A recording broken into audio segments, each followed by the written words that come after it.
안녕하세요. 제가 인생을 관통한다고 느끼는 말부터 하나 소개하고 싶은데요.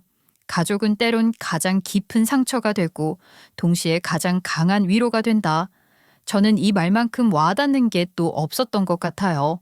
사실 가족이기 때문에 속 시원하게 말할 수 없고 웃으면서 지나가야 하는 일들도 생기기 마련이니까요. 하지만 인생을 살다 보니 가족이라고 해서 뭐든 다 봐줄 필요는 없더라고요. 때로는 선을 긋기도 하고 지적하기도 하면서 단단해져야 하는 거죠. 어떤 사람들은 제 사연을 들으면서 고개를 절레절레 흔들지도 몰라요. 하지만 지금 제가 함께 살고 있는 가족에게는 최선의 선택이었다는 것을 알려드리고 싶네요. 그러니 마음 다해 들어주시면 감사하겠어요. 저는 올해 49살을 먹었고 가족들을 사랑하며 살아가고 있는 여자입니다. 겉으로 보기에는 순하게 생겼다는 말도 듣곤 하는데요. 그건 제 얼굴이지 성격은 아니라고 생각해요. 이 나이를 먹으면서 다사다난하게 살았는데 물러터지기만 했다면 살아남을 수 없었을 테니까요. 특히 저는 어릴 때부터 여자라고 해서 전업주부를 해야 한다든지 가방끈이 짧아도 된다든지 하는 편견에 맞서며 자랐습니다. 왜냐하면 우리 집은 엄마가 직접 가장 노릇을 하셨거든요. 어떤 계기가 있었던 것도 아니고 제가 태어났을 때부터 엄마 혼자 회사에 다니시며 저랑 언니, 아빠를 먹여 살리셨어요. 다른 집은 아빠가 회사 다닌다고 하던데 왜 우리 집은 엄마가 나가시는 거예요? 원래 엄마가 집안일 하는 거라고 하던데요. 나중에 시간이 지나면 아빠가 출근하시는 건가요? 어떻게 된 건지 궁금해요. 아무래도 다른 집은 아빠가 출근하시는 경우가 많지. 그런데 그게 꼭 정해진 건 아니야. 우리 집은 각자 잘하는 게 있으니까 그 역할을 맡고 있는 것뿐이거든. 엄마랑 아빠는 지금 생활에 만족해. 요즘은 워킹맘도 많고 남자가 주부 노릇하는 집도 많다지만 그 시절에는 정말 많이 드물었습니다. 솔직히 제가 잘하는 동안에도 우리 집 같은 곳을 못 봤던 것 같아요. 그렇게 아빠가 집안일을 담당하다 보니 학부모 공개 수업 같은 행사에도 매번 참석해 주셨어요. 아무래도 엄마가 회사에서 바쁘게 일하시니 대신해서 방문하실 수밖에 없었거든요. 그런데 남들과 다르게 가정을 담당하고 있다는 이유로 아빠는 손가락질 당하기도 하시더라고요. 엄마, 수민이는 아버지가 오신 건가요? 뭐 직장이 없으신가 봐요. 수민이 어머니 너무 고생 많으시겠네요. 어떻게 이 시간에 아무런 일도 안 하고 학교를 오신 거예요? 수민이를 위해서도 이건 좀 아닌 것 같은데요. 와, 수민아, 너네 집 어떡하냐? 너네 엄마 나중에 가출하시는 거 아니야? 얼마나 힘드실지 상상도 안 되는데. 그럼 너네 집은 아빠가 설거지하고 청소하시는 건가? 아무리 생각해도 좀 그림이 이상한데. 그냥 각자 잘할 수 있는 일을 하시는 것 뿐이잖아. 너희 어머니도 그렇고 너도 그렇고 좀 말을 무례하게 하는 것 같아. 집에서 가정교육 못 받은 거 아니지? 널 보니까 우리 집이 훨씬 나은 것 같아. 저는 언제나 아빠가 이상한 사람 취급을 당하면 누구보다 먼저 편을 들었습니다. 그러면 아빠는 만류하시면서도 집으로 돌아가는 길에 손을 꼭 잡아주셨어요. 그리고 잊지 않고 고맙다는 마음을 표현하셨죠. 수민아, 저런 말 들으면 마음이 참 속상하지? 우리 딸 티내지 않고 아빠 지켜줘서 고마워. 우리 딸이 있으니까 저런 말들 다 무시하고 이겨낼 수 있어. 그러니까 우리 딸도 아빠 걱정하지 않아도 된다. 꼭 아빠를 위해서 억지로 하는 말이 아니라 저는 진심으로 아빠를 자랑스럽게 생각했습니다. 왜냐하면 언제나 집안일을 성실히 하시고 살갑게 챙겨주셨거든요. 워낙 손이 야무지셔서 반찬이며 간식이며 다 직접 만드셨어요. 그리고 제가 숙제하다 지치기라도 하면 말없이 사과를 깎아 가져다 주셨죠. 굳이 제가 무슨 말을 더하지 않아도 제 마음을 읽고 계시는 것 같았습니다. 그래서 제가 친구랑 다투거나 선생님에게 혼나서 시무룩한 마음으로 귀가한 날에도 금방 마음을 풀 수 있었어요. 항상 아빠 덕분에 힘을 낼 수 있었으니까요. 아빠는 저의 자랑이에요. 제가 아빠 딸로 태어났다는 게 너무 기뻐요. 그러니까 남들이랑 다른 방식으로 살고 계시다고 미안해하실 필요 없어요. 오히려 아빠랑 보내는 시간이 길어서 너무 좋거든요. 저는 사춘기가 지나갈 때도 아빠랑 어색해지지 않았습니다. 하지만 엄마와의 사이를 생각하면 항상 서먹하게 느껴지더라고요. 아무래도 바깥일 하느라 저한테 소홀하실 수밖에 없었으니까요. 특히 엄마는 항상 피곤에 쩔어 계셔서 제가 어떻게 대하면 좋을지 잘 몰랐던 것 같아요. 언제나 퇴근하고 돌아오시면 소파에 털썩 주저앉아 한참을 멍하니 계셨거든요. 일부러 우리 가족들 아무도 엄마를 건드리지 않았어요. 굳이 엄마의 휴식을 방해하고 싶지 않았으니까요. 심지어 엄마는 양말조차 제대로 벗지 않고 눈만 감고 계신 날도 있었습니다. 그리고 주말이라고 해도 피로가 풀리지 않는다며 하루 종일 주무셨죠. 혹시나 하는 마음에 제가 주변을 어슬렁거려도 가만히 있으라고 하시더라고요. 그러다 보니 제가 말 걸기도 조심스러웠고 다가가는 법도 몰랐던 것 같습니다. 아빠, 엄마는 저를 사랑하시는 게 맞을까요? 항상 저한테 관심도 없으시고 쳐다도 안 보시는 것 같아요. 그냥 귀찮은 존재라고 생각하실까 봐 걱정이에요. 분명 속으로는 어느 정도 저를 좋아하시겠죠? 당연하지. 네 엄마가 너랑 네 언니 때문에 그렇게 열심히 돈 벌어오는 거잖아. 워낙 일이 많아서 피곤해하고 있지만 속으로는 너네 생각 많이 하고 있을 거다. 항상 나한테 너네 소식 물어본다고. 솔직히 엄마가 집에 돈을 성실히 벌어다 주신다는 것을 알고 있기는 했지만 과연 저를 사랑해 주시는 게 맞는지는 의문이었습니다.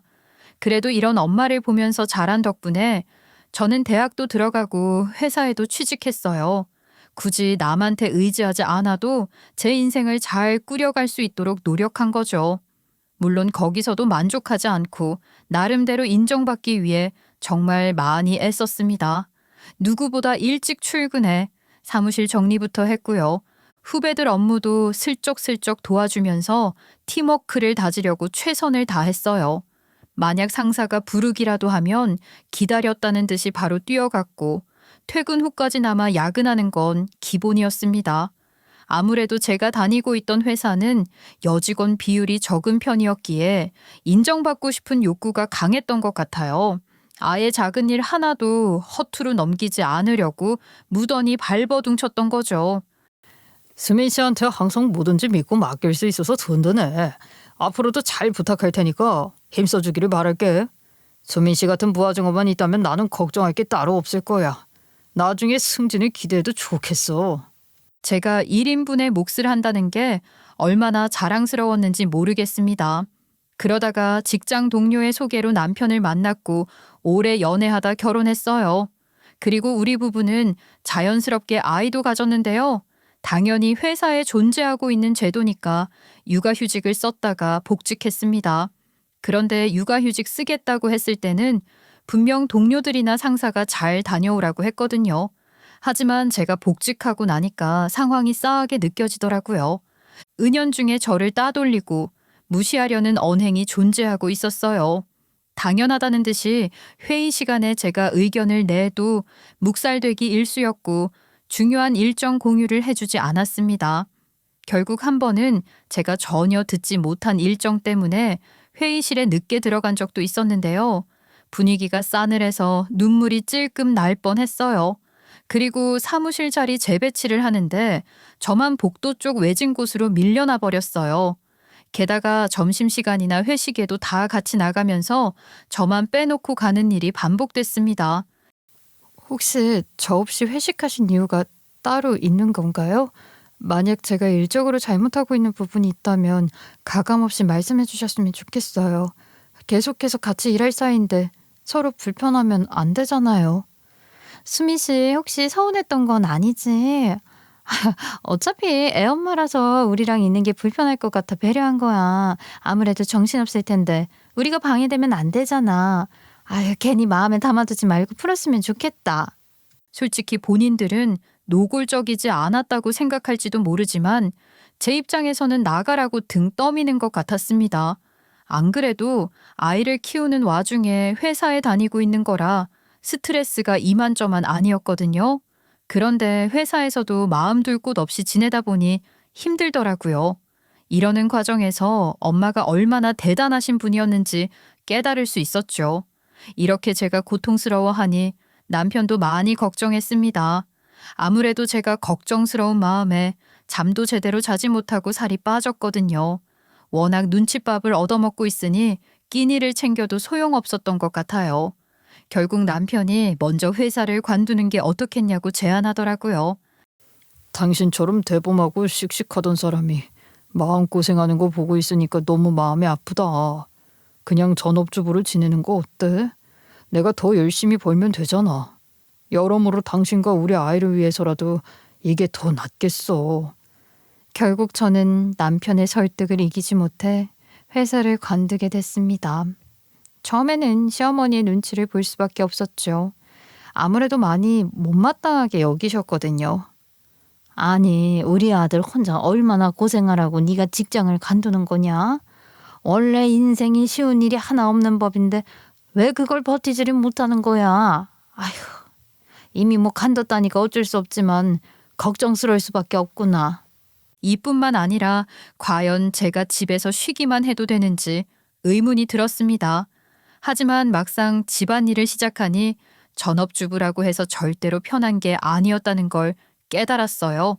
아예 퇴근이라는 게 존재하지 않고 쉴 수도 없는 일상의 반복이었으니까요.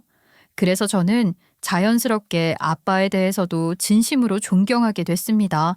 아무래도 집안일이나 바깥일이나 부모로서 자녀의 인생을 책임지기 위해 노력한다는 건 어느 것 하나 쉬운 게 없더라고요. 그렇게 저는 남편에게 고마운 마음을 갖고 내조하면서 아이를 키웠어요. 남편 역시 제가 홀로 힘들어하지 않도록 많이 신경 써줘서 감동이었죠. 그러던 어느 날 제가 굳게 믿고 있었던 남편이 큰 사고를 치고 말았습니다. 글쎄, 동료가 들려준 정보를 맹신해서 주식 투자를 했다가 큰 빚을 지게 된 거예요. 워낙 친하게 지내던 동료가 귀띔해준 거라 의심도 하지 않고 당연히 대박 날 줄 알았다고 하더라고요. 이건 아무한테나 흘리는 정보 아니야. 무조건 대박 날 거라 입 조심해야 하거든. 그래도 내가 혼자 잘 되고 입 싹 닦아버리는 의리 없는 놈이 될 수는 없으니까 자네한테만 알려주는 거야. 꼭 비밀 지켜야 돼. 알겠어. 이거 투자해서 대박 나면 우리 마누라 걱정 없이 살 수 있도록 만들어줄 수 있겠지? 내 인생에도 이런 기회가 올 줄은 몰랐네. 나한테도 알려줘서 진짜 고마워. 잘만 하면 복권 당첨되는 수준까지도 가겠네. 도대체 저를 얼마나 호강시켜주고 싶었던 건지 모르겠습니다. 여기저기서 돈을 끌어다 투자했더라고요. 당연히 상황은 순식간에 곤두박질치고 말았죠. 심지어 본인도 저한테 차마 이실직고하지 못하고 시름시름 알아누웠어요. 분명 같이 숙면을 취한 줄 알았는데 다음 날에 얼굴을 마주하면 눈 밑까지 다크서클이 내려와 있더라고요. 아무래도 남편은 잠을 제대로 자지 못하는 것 같았죠. 게다가 출근을 준비하면서도 거울 앞에 한참을 멍하니 서 있더군요. 그리고 남편을 위해 든든한 밥상을 차려줘도 계속 체했습니다. 그래서 저는 혹시 제가 예전에 그랬듯이 남편도 직장 동료들 사이에서 외톨이가 되어가는 줄 알았어요. 더는 두고 볼 수 없다는 마음으로 남편한테 무슨 일이냐고 캐물었죠. 그제야 남편은 본인이 어떤 사고를 친 건지 들려줬습니다. 당신 혹시 회사에서 누가 뭐라고 하는 거야? 이러다가 쓰러질까 봐 겁난다. 당신이 가장이라는 이유로 모든 짐을 떠맡길 생각 없으니까 어떻게 해야 당신 마음이 편해질 수가 있을까? 당신이 이렇게 좋은 사람이라 내가 마음 편히 말하기 좀 그래. 미안하다는 말밖에 더 할 수가 없네. 사실 내가 고급 정보를 얻은 줄 알고 주식 투자를 크게 했는데 그게 다 휴지 조각 됐어. 무릎 꿇으라고 해도 할 말이 없는 거 알아. 솔직히 저랑 상의도 없이 큰 돈을 날려버리게 된 거라 화가 치밀어 올랐습니다. 하지만 남편이 진심으로 반성하면서 사과하는 데다가 워낙 저한테 잘해줬던 사람이잖아요. 이대로 남편 혼자 큰 빚을 감당하게 놔둘 수는 없겠더라고요. 애초에 부부니까 서로 어려운 일도 함께 이겨나가야 하지 않겠어요? 게다가 우리 부부 사이에는 눈에 넣어도 아프지 않을 아이가 있었고요. 그래서 저는 일단 빚을 갚아 나가야 하니 다시 일을 구하기로 했습니다. 하지만 경단녀였기에 회사로 돌아갈 수는 없었어요. 그냥 온갖 자비를 가리지 않고 다 해야 했죠. 그때를 생각하면 어떻게 해낼 수 있었나 스스로도 의문이 드는데요. 식당에서 허리 펼 새도 없이 접시를 닦았습니다. 그리고 마트에 가서 행사 도우미로서 하루 종일 웃는 얼굴로 시식을 권했죠. 거의 일이 끝날 때쯤에는 두 뺨이 아플 정도로 웃었던 것 같아요. 게다가 하루 종일 서 있어야 했기 때문에 발바닥에는 물집이 잡혔습니다. 이렇게 지내다 보니 우리 부부는 아이를 맡겨야 할 곳이 필요했어요. 그런데 시어머니는 황혼 육아를 철저히 거부하시면서 손사래를 치더라고요. 내가 이 나이 먹고 그 고생을 왜 해야 하냐. 아무리 손주라고 해도 싫다. 나중에 너희가 내 원망한데도 할 수 없어. 만약 몸에 골병이라도 들면 너희가 내 남은 인생 책임져 줄 것도 아니잖냐? 다시는 도와달라고 하지 마라. 이렇게까지 시어머니가 질색을 하시니 우리 부부는 발을 동동 구를 수밖에 없었습니다. 그런데 시아버지가 아이를 돌봐주겠다고 하시더라고요. 아무래도 남편이 사고쳐서 이 사단이 난 거라 그런지 저한테 뭐라도 도움을 주고 싶어 하셨어요. 남의 새끼 봐달라는 것도 아니고 우리 손녀 봐달라는 건데 왜 고집을 부리고 그래? 너희는 걱정하지 말고 우리한테 두고 가라. 내가 우리 며느리한테 미안해서 뭔들 못 해주겠냐. 이렇게라도 도움이 된다면 좋겠구나. 그렇게 믿을 수 있는 곳에 아이를 맡길 수 있어서 마음을 놓을 수 있었는데요. 아이 입장에서는 조부모님이라고 해도 부모랑 떨어져 살게 된 거라 그런지 힘들어 하더라고요. 특히 제가 가끔씩 찾아가 얼굴을 보고 돌아서는 날이면 너무 서럽게 울었습니다. 그때 소리만 듣고도 가슴이 찢어질 수 있다는 걸 깨달았던 것 같아요. 남편 역시 눈물을 글썽이면서 안쓰러워했죠. 그리고 친정에서도 우리 부부를 안타깝게 여기면서 도와주셨습니다. 원래 남편이 원인이 된 만큼 친정에 손 벌릴 계획은 없었는데요. 엄마가 급한 불은 끌 수 있도록 손을 내밀어 주셨습니다.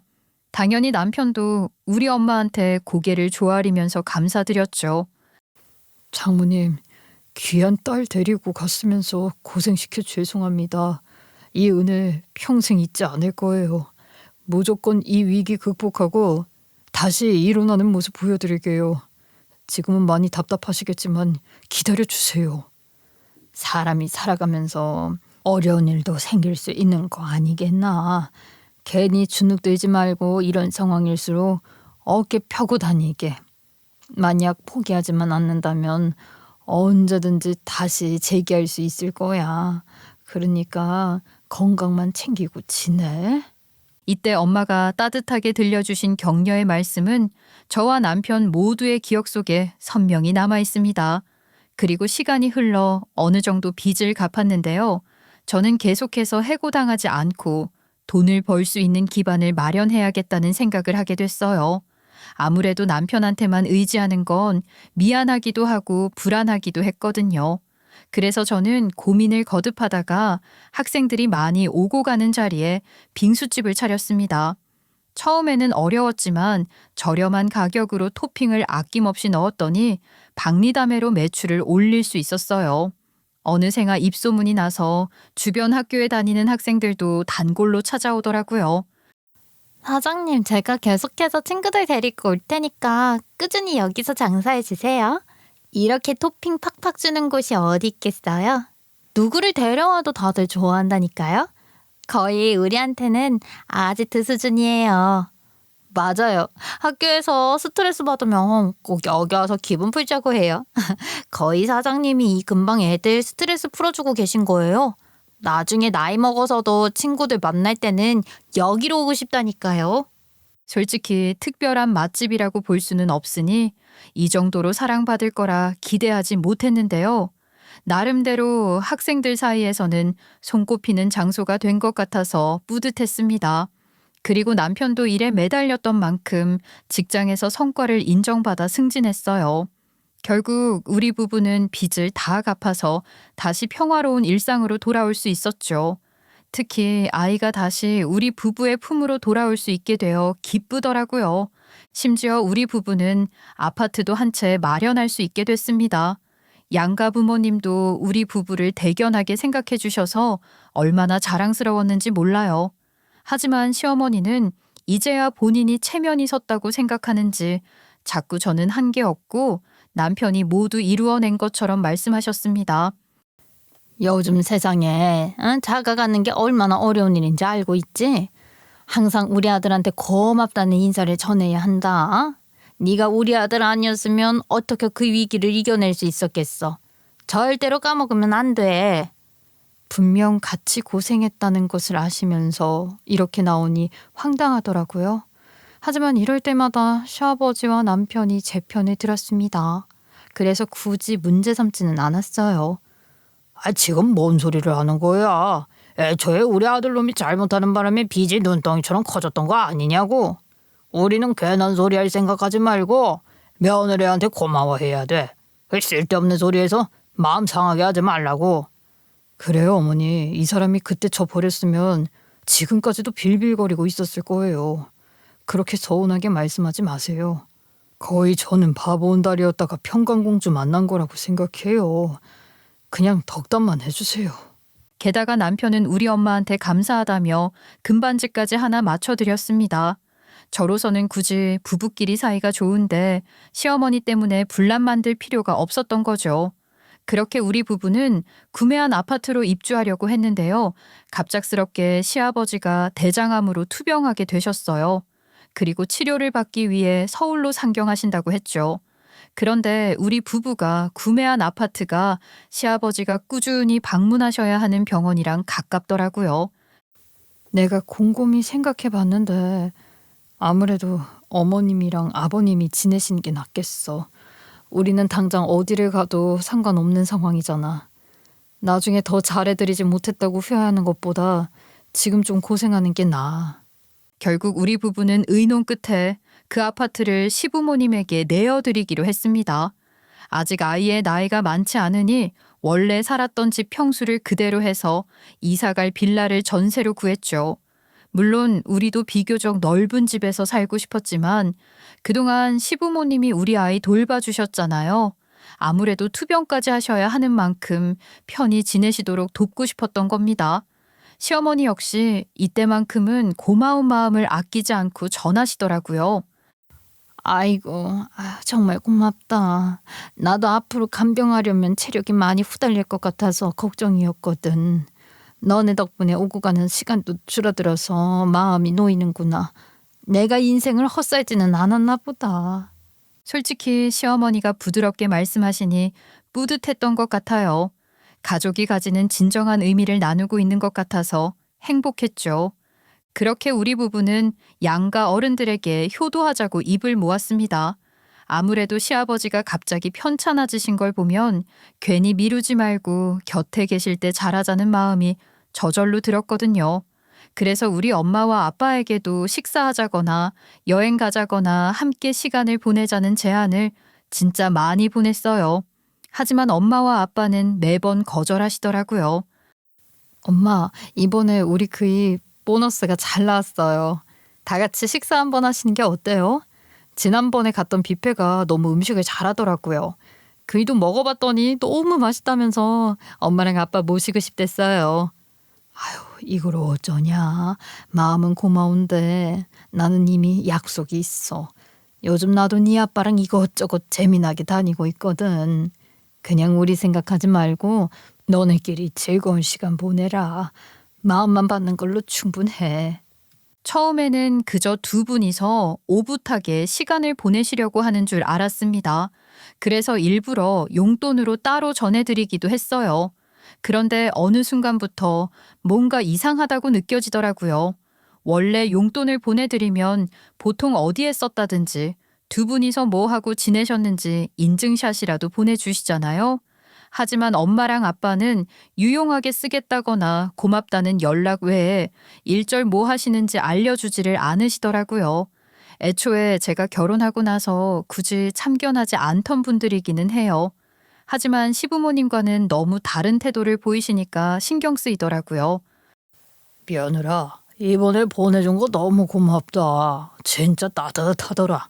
덕분에 내가 투병중인데도 대접받는 기분이 드는구나. 네가 얼마나 신경 써주는지 잘 알고 있어. 나중에 세상을 떠나더라도 내 이 마음은 잊지 않을 거다. 시부모님은 우리 부부가 선물을 보내드리는 대로 직접 전화를 주셨습니다. 그러다 보니 비교가 될 수밖에 없어서 민망했어요. 왜냐하면 우리 부부가 같이 효도하는 건데 이왕이면 긍정적인 반응을 적극적으로 보내주셔야 남편도 계속 효도할 마음이 생기잖아요. 결국 제가 고집을 부려서 엄마랑 아빠를 모시고 식사 자리를 만들기로 했습니다. 그런데 입구에서 우리 엄마와 아빠를 마주한 순간 말문이 막히고 말았어요. 평소와는 다르게 너무 후줄근하게 입고 오신 거예요. 일부러 호텔 레스토랑으로 예약한 데다가 엄마가 오랫동안 사회생활하신 만큼 어디 가면 의상을 많이 신경 쓰시는 분이거든요. 그러다 보니 저랑 남편 모두 깜짝 놀랄 수밖에 없었습니다. 남편 역시 뜻밖의 상황을 맞닥뜨리고 당황하는 것 같더라고요. 장모님, 혹시 무슨 일이 있으세요? 이런 자리가 불편하셨던 거면 미리 말씀해 주지 그러셨어요.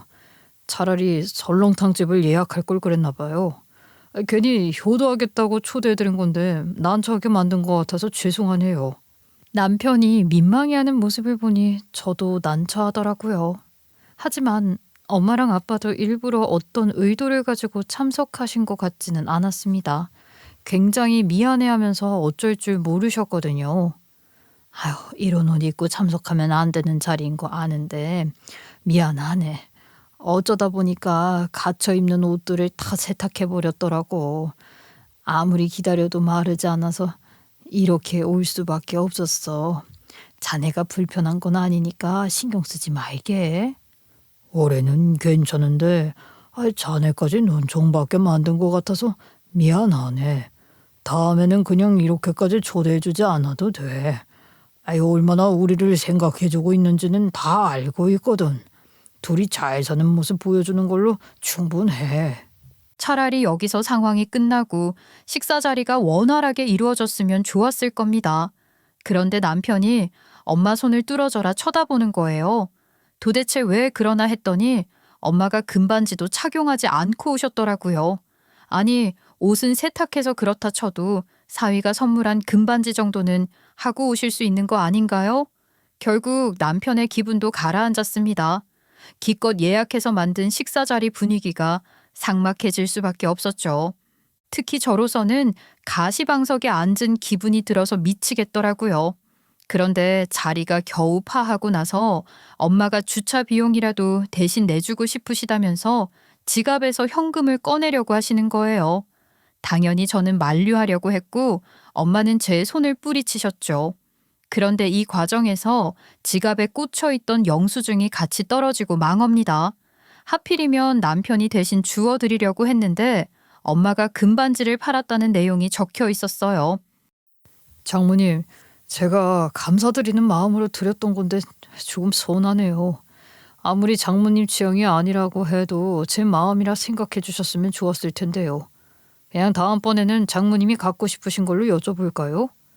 엄마, 아무리 그래도 의미가 남달랐던 반지인데 파는 건 좀 아니죠. 그냥 엄마 손에 끼워드리려는 게 아니라 우리 부부 재기할 수 있도록 도와줘서 감사하다는 의미였잖아요. 왜 파신 거예요?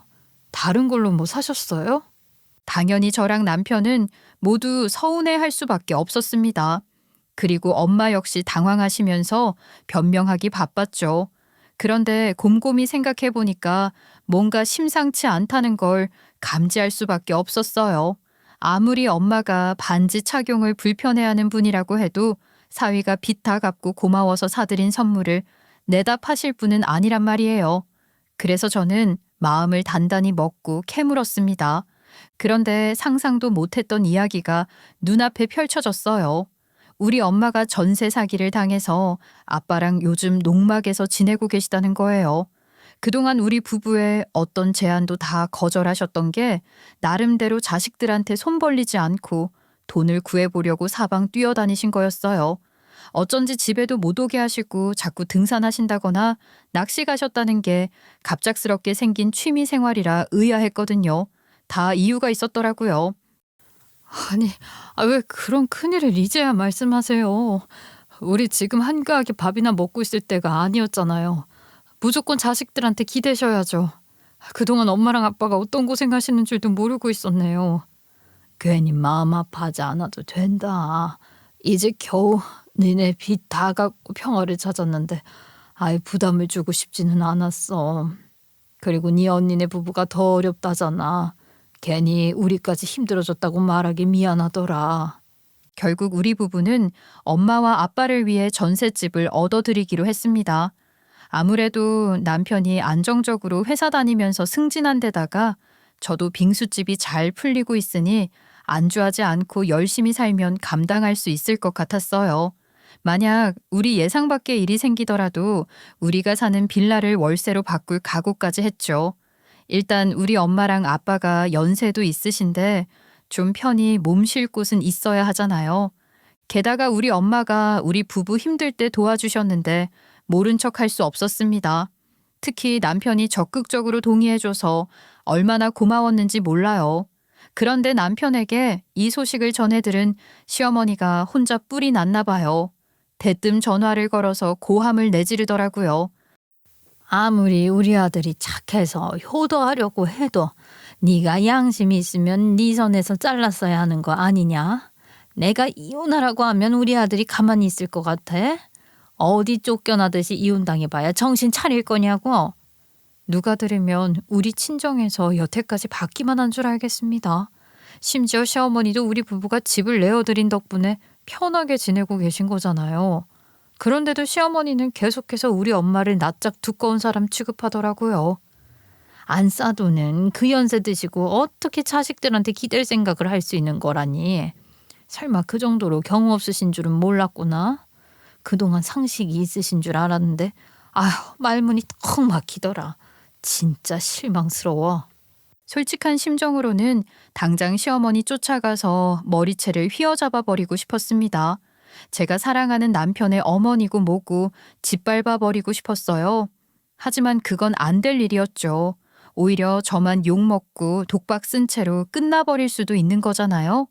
괜히 시어머니가 약한 척하면서 울먹이는 바람에 저만 나쁜 년 되어버릴 수는 없었습니다. 그래서 저는 우선 전화를 끊고 고민하기 시작했어요. 그리고 그날 밤에 남편을 대동해서 시부모님을 찾아갔죠. 어머님, 아무래도 제가 이 돈으로 친정에 효도할까 봐 걱정이 크신 것 같아요. 절대로 어머님 신경 쓰지 마시라고 제 재산 안에서 해결 보기로 했어요. 이제 어머님도 마음 놓이시겠죠? 일부러 어머님 잠 못 주무실까 봐 말씀드리러 온 거예요. 그래, 이제야 좀 정신이 차려지더냐? 괜히 우리 아들이 고생해서 번 돈으로 네 친정에 효도할 생각하는 거 아니다. 원래 사기당한 사람이 멍청한 거야. 왜 남들이 도와줘야 돼? 한번 눈물 쏙 빠지게 혼나봐야 정신 차리고 사는 거다. 시어머니는 제 재산 안에서 친정을 도와드리겠다고 하니 눈에 띄게 표정이 밝아졌습니다. 진짜 뭐 이렇게까지 사람 속이 훤히 보이나 싶어서 비웃음이 나오더라고요. 그래서 저는 바로 말을 이어갔어요. 어쩔 수 없으니까 지금 어머님이랑 아버님이 살고 계시는 집, 그 집 팔게요. 이해해 주실 거죠? 어머님이 직접 제 재산 안에서 해결하라고 하셨잖아요. 설마 이제 와서 한 입으로 두말하실 거라고 생각하지는 않을게요. 뭐? 아니 너 지금 그게 무슨 말이야? 이 집을 왜 네 마음대로 파는 건데? 설마 이 집이 네 재산이라는 거야? 아니 도대체 왜? 너 지금 일부러 나 골탕 먹이려고 헛소리하는 거지? 아범아 네가 입 좀 열어봐라. 시어머니는 화들짝 놀라면서 도대체 무슨 말을 하는 거냐며 분노했습니다. 여태까지 이 집이 남편 명의인 줄 알고 살았나 봐요. 사실 이 집은 우리 부부가 같이 산 것이기는 했지만 제 명의였어요. 당시 남편의 신용 점수가 낮아 대출받기 어려운 상황이었거든요. 어차피 우리는 부부고 같이 살아갈 목적으로 구매하는 거였기 때문에 굳이 머리 아프게 고민하지 않고 제 명의로 했던 겁니다. 아무래도 시어머니는 꿈에도 몰랐던 사실이기 때문에 당황해서 어쩔 줄 몰라 하더라고요.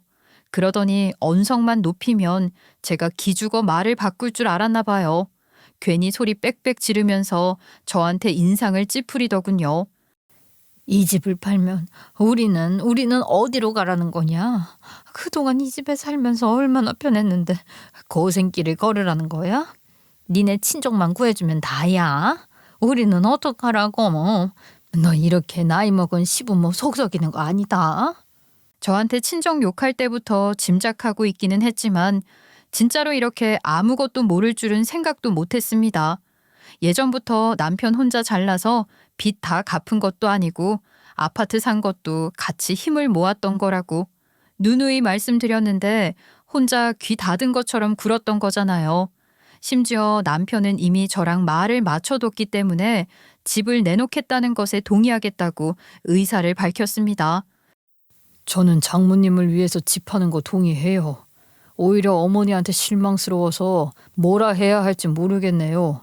어떻게 다른 사람도 아니고 사돈 사이에 막말을 하실 수 있어요. 심지어 우리 마누라 들으라고 흉보는 게 이게 말이 되나요? 시어머니는 남편의 이런 태도에 배신감을 느끼신 것 같았습니다. 하지만 남편 입장에서는 너무나 당연했어요. 왜냐하면 우리 엄마가 남편이 빚 갚을 수 있도록 도와주셨는데 한 번을 나무라신 적 없단 말이에요. 자연스럽게 남편으로서는 감사한 마음을 가질 수밖에 없었겠죠. 게다가 시어머니는 자꾸 사기당한 사람이 나쁘고 멍청하다는 식이었잖아요. 남편도 한번 큰 코 다쳐서 고꾸라진 경험이 있는데 왜 이런 표현을 사용하시는지 이해가 안 되더라고요. 남편 역시 시어머니의 이런 표현이 거슬린 것 같았습니다. 어머니가 그동안 저를 어떻게 생각하셨는지 다 알게 됐어요. 겉으로만 안타까워하시고 속으로는 한심하게 생각하셨던 거죠. 장모님조차 저를 걱정해 주셨는데 설마 어머니가 이러실 줄은 몰랐네요. 아니 내가 언제 너보고 멍청하다고 했어? 왜 내가 사돈한테 한 말 해가지고 네가 상처를 받는 거냐? 당연히 우리 아들은 마음 아프기만 했지. 괜히 오해하지 마라. 이런 식으로 사이 틀어지고 싶지는 않구나. 상황이 여기까지였는데도 반성을 하기는커녕 우리 친정한테 손가락질하는 시어머니가 기가 막혔습니다. 그러자 시아버지도 나서서 제 편을 들어주시더라고요. 아니 집안이 무너질 뻔한 상황에서 같이 빚갚아 나갔던 고마운 며느리를 왜 상처 주는 거야? 당신이 그러고도 어른이 맞아? 어떻게 아직도 철없이 편가르고만 있어? 우리를 여기 있게 해준 것만으로도 고마워해야지. 그렇게 저와 남편 그리고 시아버지까지 모두 시어머니를 날선 눈빛으로 노려봤습니다. 아무리 시어머니가 서운한 눈빛을 보내도 누구 하나 달래주지 않았어요. 이렇게 시어머니는 본인만 몰아붙이니 억울해하더라고요. 거의 눈물이 흐를 것처럼 서러워하셨거든요. 하지만 시아버지도 더는 봐줄 수 없다는 듯이 강경하게 나오셨습니다. 아예 이 집을 팔아버리라고 허락하시면서 본인도 그냥 왔다 갔다 하며 지내겠다고 선언하신 거예요. 그런데 시어머니는 그 말을 듣자마자 눈이 오갈 데 없이 방황하기 시작했어요. 처음에는 본가로 돌아가 서울로 병원 오기 겁나서 그러시는 줄 알았죠. 하지만 시어머니도 혼자 사고 친 게 있으셨더라고요. 글쎄 시어머니가 시아버지 몰래 본가를 내놓으셨고 이미 계약금까지 받은 상태라고 했습니다. 만약 계약을 철회하게 되면 상대방에게 2배로 위약금을 물려줘야 하는 상황이었어요. 하지만 지금 시아버지 병원비도 간당간당하게 내고 있던 상황이라 위약금 물려줄 돈 같은 건 어디에도 없었죠. 당연히 우리 부부는 깜짝 놀라서 벙쪄 있었는데요. 시아버지 역시 난생 처음 듣는 소리라 노발대발하시더라고요. 여태까지 내가 미친 여자를 집사람이라고 데리고 살았구나. 아니 나 모르게 그 집을 내놓으면 어쩌자는 거야. 뭐 이렇게 대책 없이 사냐고. 한두 살 먹은 어린애도 아니고 다 늙어서 왜 사람 속을 뒤집어. 시아버지는 어디서 그런 힘이 나셨는지 몰라도 집을 말 그대로 쑥대밭으로 만드셨습니다. 하지만 시어머니는 그 와중에도 본인 할 말은 다 해야 하는 사람처럼 굴더라고요. 아유 그러니까 이 집 팔면은 안 된다고 내가 말하는 거잖아. 이렇게 그냥 순순히 갈 수 있어? 나는 이렇게 못 가. 당신 병원도 왔다 갔다 해야 하는데 감당할 수 있겠냐고. 나는 힘들어서 못 살아. 누가 들으면 당신이 나 때문에 간병하느라 골병 든 줄 알겠어. 제대로 도와주지도 않아놓고 어디서 내 핑계를 대는 거야. 차라리 혼자 병원 다니는 게 마음 편하겠어. 아이 진짜 지겨워서 같이 숨쉬기도 싫어.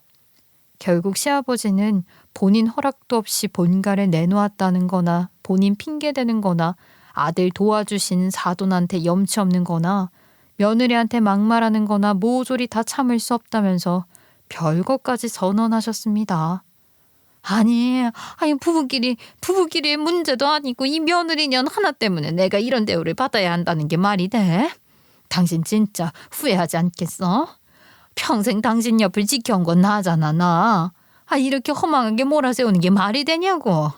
시어머니는 받아들일 수 없다는 듯이 애걸복걸했지만 소용없었습니다.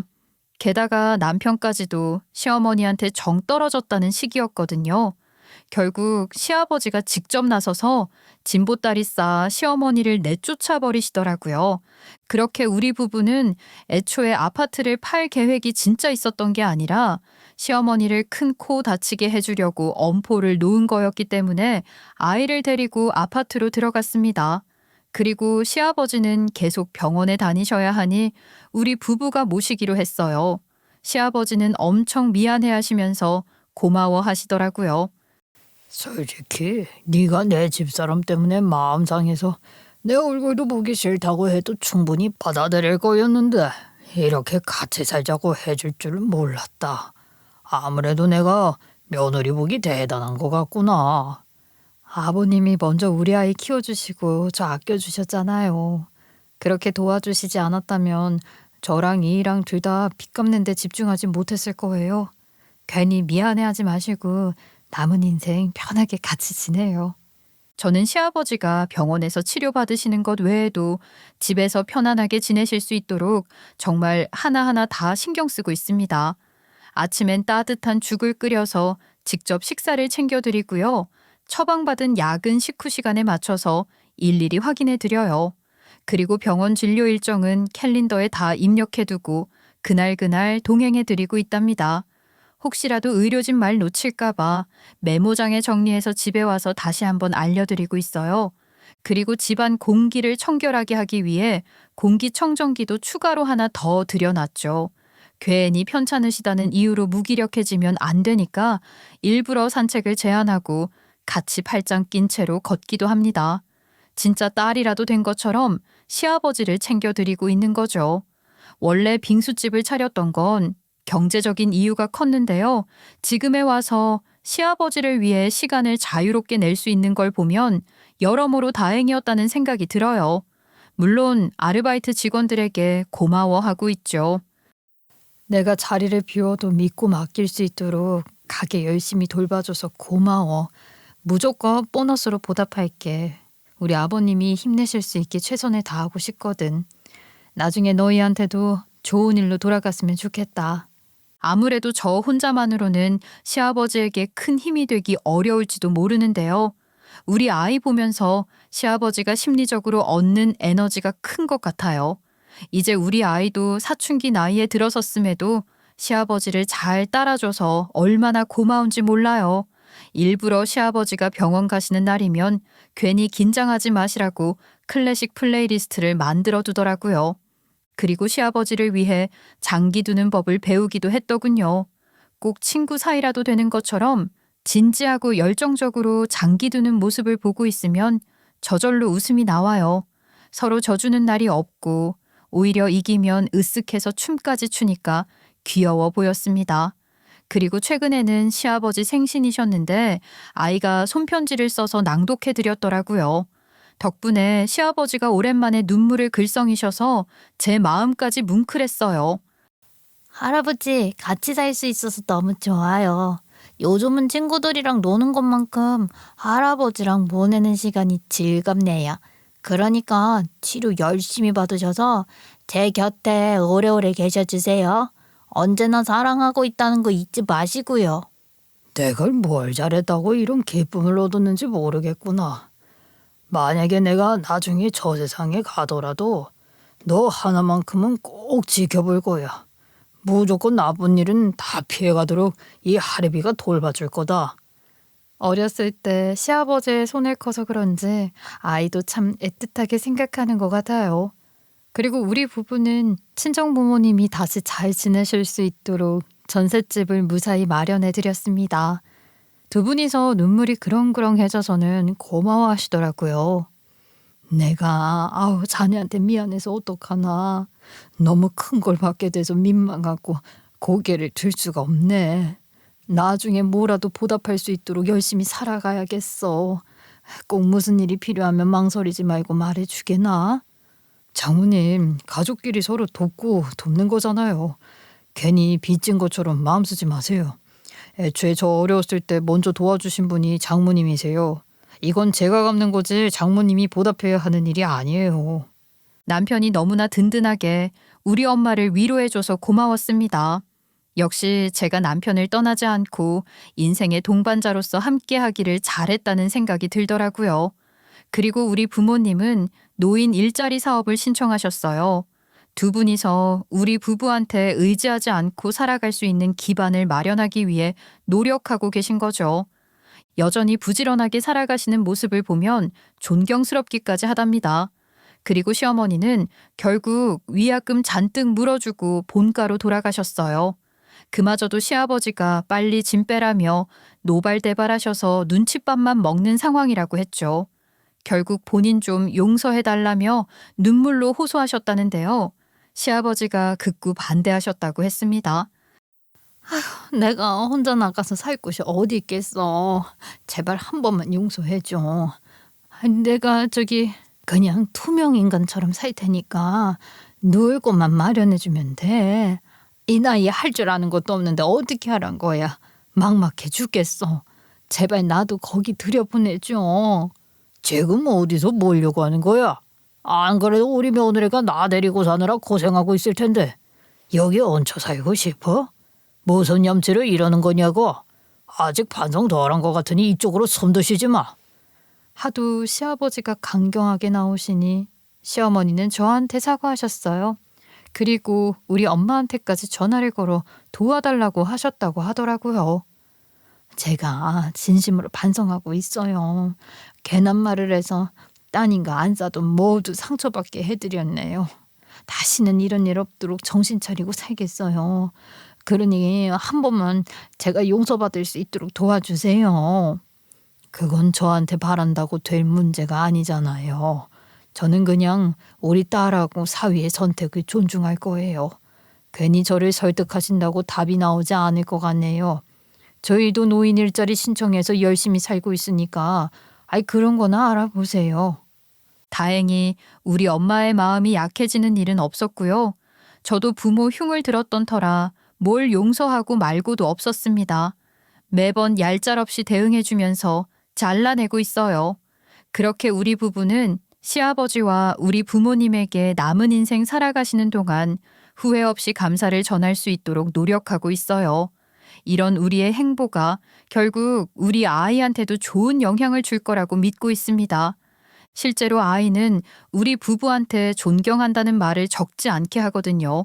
여태까지 인생을 살아오면서 고된 날도 있었지만 돌아보면 그 덕분에 지금의 우리가 있는 것 같아요. 앞으로도 또 어떤 일이 벌어질지 모르겠지만 이젠 두렵지 않네요. 분명 저의 곁에는 사랑하는 가족들이 있으니까요. 그리고 저는 아낌없이 사랑해주는 가족들을 위해 부끄럽지 않게 살고 싶어요. 사연을 들어주신 여러분도 오늘만큼은 잊지 않고 사랑을 표현하셨으면 좋겠네요. 지금까지 들어주셔서 감사드립니다.